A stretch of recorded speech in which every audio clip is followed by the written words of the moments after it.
నమస్తే అండి, welcome to Eagle Health. నేను మీ doctor Chintala Venkata Rakesh, consultant and technologist, Sanjeevani hospital, Vijayawada. ఇవాళ మనం తెలుసుకోబోయే విషయం ఏంటంటే మధుమేహం నరాల సమస్యని ఏ విధంగా కలగజేస్తుంది, ఎటువంటి ఎఫెక్ట్స్ చూపిస్తుంది నరాల మీద. షుగర్ కంట్రోల్లో లేనప్పుడు, అంటే చాలా దీర్ఘకాలం షుగర్ హైలో ఉన్నప్పుడు లేదా ఫ్లక్చువేషన్స్ ఎక్కువ ఉన్నప్పుడు నరాలు డ్యామేజ్ అవుతాయి అన్న విషయం అందరికీ తెలిసిందే. కానీ నరాల సమస్యలు చాలా తీవ్రంగా ఉంటాయి. మీకు ఒక షుగర్ పేషెంట్, దీర్ఘకాలం ఉన్నటువంటి షుగర్ పేషెంట్స్ని అడిగితే ఆ బాధ తెలుస్తుంది.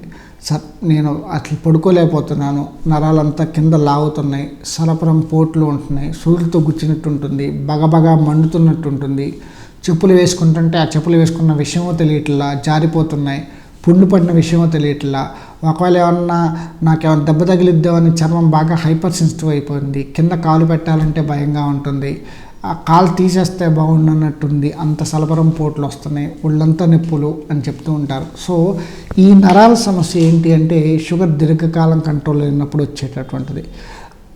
అంటే దానికి ఇంకొక ఇండికేషన్ ఏంటంటే నరాలు ఆల్రెడీ డ్యామేజ్ అయినట్టు. సో డ్యామేజ్ అయిన నరాలని మనం ఏమీ చేయలేము. కానీ షుగర్ కనుక కంట్రోల్లో పెట్టుకుంటే, ముఖ్యంగా షుగర్ కొత్త దశలో, అంటే అప్పుడే కనుక్కొని కనుక్కుంటే ఈ లక్షణాలు ఉన్నప్పుడు చాలా వరకు రివర్సబుల్, కంప్లీట్గా రివర్స్ అవుతాయి. కానీ దీర్ఘకాలం షుగర్ కంట్రోల్లో లేకుండా నరాలు కనుక డ్యామేజ్ అవుతే ఆ ఫర్దర్ డ్యామేజ్ని మాత్రమే మనం ప్రివెంట్ చేయగలం.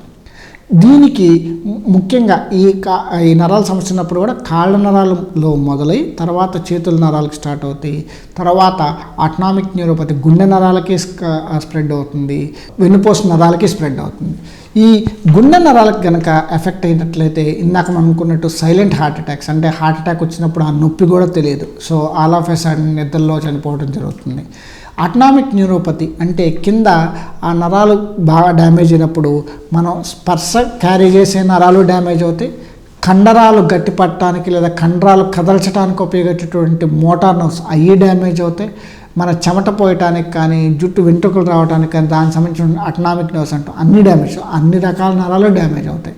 సో చర్మం యొక్క ఆ వెలుగంతా పోతుంది, డెడ్ స్కిన్, చనిపోయినటువంటి చర్మంలాగా తయారవుతుంది, బాగా హార్డ్గా తయారవుతుంది, మనకి ముట్టుకున్న స్పర్శ తెలియదు, చెమట పోయదు, అండ్ కింద పాదాల దగ్గర కూడా అట్లా ఈ నర్వ్స్ డ్యామేజ్ అవటం వల్ల, స్పర్శ తెలియపోవటం వల్ల, ఆ కండరాలన్నీ సన్నబడిపోవటం వల్ల నార్మల్గా ఉండాల్సినటువంటి ఈ కాలు బాగా ఫ్లాట్గా అయిపోయి కింద ఆనల్లాగా రావటము, ఆ ఆనలు ఏమన్నా దెబ్బ తగిలినప్పుడు పుండులాగా మారటము, ఆ పుండు ఇన్ఫెక్షన్ అయ్యి కాలు వేలు లేదా కాలే తీసేయాల్సినటువంటి పరిస్థితి వస్తుంది.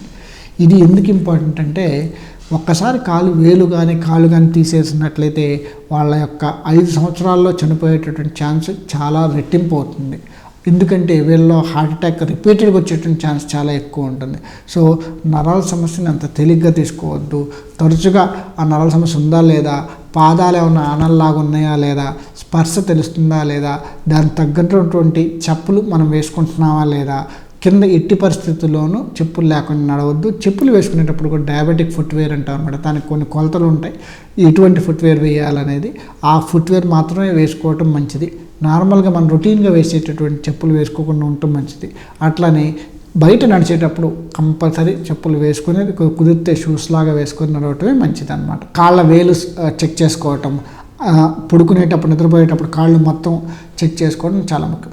ఇలా జాగ్రత్తలు తీసుకొని షుగర్ని కంట్రోల్లో పెట్టుకొని, కొలెస్ట్రాల్ని కానీ కంట్రోల్లో పెట్టుకొని, బీపీని కంట్రోల్లో పెట్టుకొని సరైన మందులు వాడినట్లయితే నరాల సమస్య నుంచి మనం ఉపశమనం పొందవచ్చు. Thanks for watching eagle health. మీకు ఏమైనా అనుమానాలు ఉంటే కింద కామెంట్స్లో మెన్షన్ చేయండి, నేను నివృత్తి చేస్తాను.